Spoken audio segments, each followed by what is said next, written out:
Je crois donc je parle. Bienvenue dans mes articles en podcast.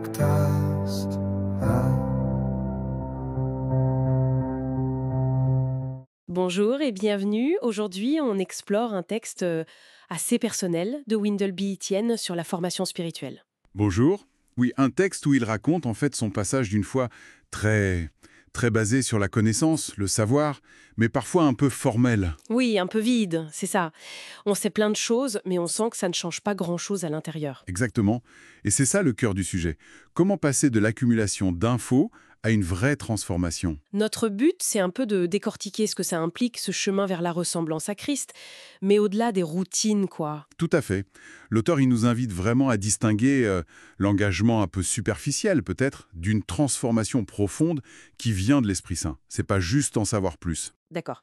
Alors, justement, il y a cette distinction qu'il fait ou qu'il reprend de Mulholland entre se former et être formé. Vous pouvez nous en dire plus? Oui, alors, se former, ce serait l'approche où on est très actif, on multiplie les disciplines, les efforts, un peu pour cocher des cases, pour plaire à Dieu, par nos propres forces. On fait beaucoup pour Dieu, en quelque sorte. C'est ça. Le risque, c'est de passer à côté de l'essentiel. Laisser Dieu agir en nous. Et ça, c'est être formé. C'est accepter d'être modelé, façonné par l'Esprit. C'est Dieu qui travaille, comme le dit Philippiens 2,13, vous voyez? Donc ça demande une forme de lâcher prise? De réceptivité. Oui, une réceptivité active, disons. Pas de la passivité, mais une confiance, une soumission. Et le texte insiste sur un point, souvent difficile, ça passe par la croix. La croix, c'est-à-dire les épreuves, les difficultés, le renoncement à soi-même dont Jésus parle. Précisément. C'est dans ces moments où on touche nos limites, où nos propres forces ne suffisent plus, qu'on est poussé à dépendre vraiment de Dieu. Ici, Thérèse d'Avila là-dessus. Sur l'importance de se connaître soi-même, de voir ses faiblesses et de demander la miséricorde de Dieu. Voilà. C'est ce face-à-face avec notre réalité, parfois douloureux, l'image de l'or purifié par le feu revient, qui permet la transformation. Et ce n'est pas linéaire, hein. Ah oui, on peut progresser sur un point et puis ramer complètement sur un autre, comme gérer ses finances ou Exactement. son impatience, par exemple. Exactement. Ça demande une évaluation honnête et d'accepter d'être malléable, comme l'argile. Et l'exemple de Sarah, la responsable d'études bibliques qui se sent vidée, ça illustre bien ça, non? Ce risque de faire. Tout à fait. Faire beaucoup pour Dieu, mais sans prendre le temps d'être avec lui. Ça montre le danger de l'activisme, même religieux, s'il n'est pas nourri par la relation. Et ça nous amène à un autre point clé. La communauté. Parce que ce n'est pas juste une aventure solo, c'est ça. Non, absolument pas. L'auteur rappelle cette phrase de John Wesley. Une sainteté qui n'est pas sociale n'est pas une vraie sainteté. On est transformé pour Dieu, oui, mais aussi les uns pour les autres. L'Église comme un corps où chaque membre compte et aide les autres à grandir. C'est ça, l'image de Paul en 1 Corinthiens 12. Mulan parle d'un cheminement en caravane. On avance ensemble. Ça évite aussi ce que Richard Rensey appelle la schizophrénie intellectuelle. C'est-à-dire?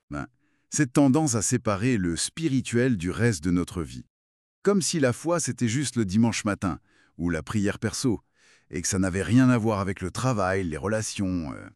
Les choix du quotidien, quoi. D'accord. La communauté nous aide à intégrer tout ça. Oui, elle est le lieu où la foi s'incarne, où on se soutient, où on se confronte aussi, parfois. Mais dans cette communauté, on est tous différents. L'auteur aborde les tempéraments spirituels de Gary Thomas. Oui, l'idée c'est qu'on n'a pas tous la même manière de se connecter à Dieu, de vivre notre spiritualité. Un peu comme Marie et Marthe, vous voyez? Marie, plus contemplative, et Marthe, plus dans l'action, le service. Exactement. Et comprendre ça, ça aide à être plus tolérant, à ne pas juger les autres selon nos propres préférences.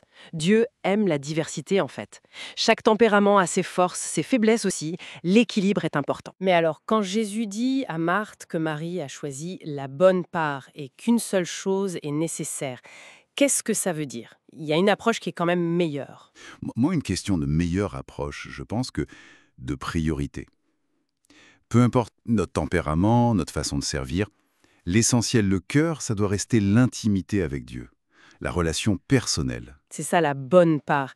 Le temps passé à écouter, à être avec lui. Voilà, Gary Thomas met en garde, on peut être très actif dans le service, mais avec de mauvaises motivations, ou finir par s'épuiser si cette relation première est négligée. Jonathan Edwards parlait des affections. Les affections, c'est-à-dire?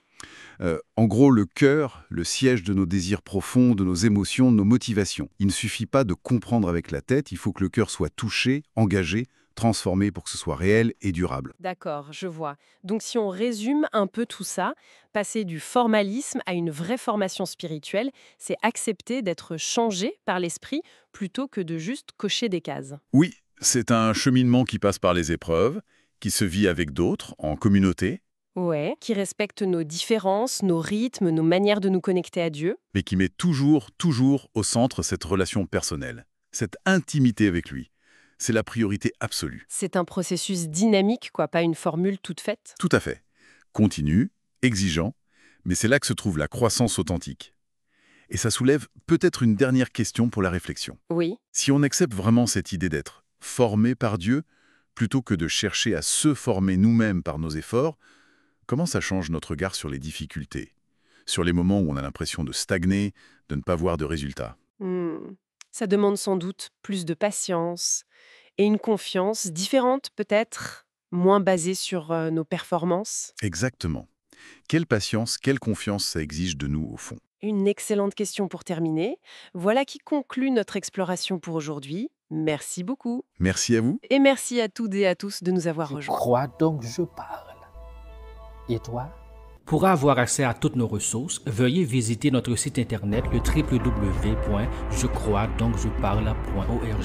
Tous nos contenus sont pratiquement disponibles sur la plupart des plateformes de podcast. Vous n'avez qu'à taper « Je crois donc je parle ». Tous nos livres sont aussi disponibles sur Amazon en version e-book, broché et relié. Merci d'intégrer notre communauté. Merci de partager et de consommer nos contenus. Que Dieu vous bénisse abondamment. Grandissons ensemble dans la grâce et la connaissance de Jésus-Christ, notre Seigneur.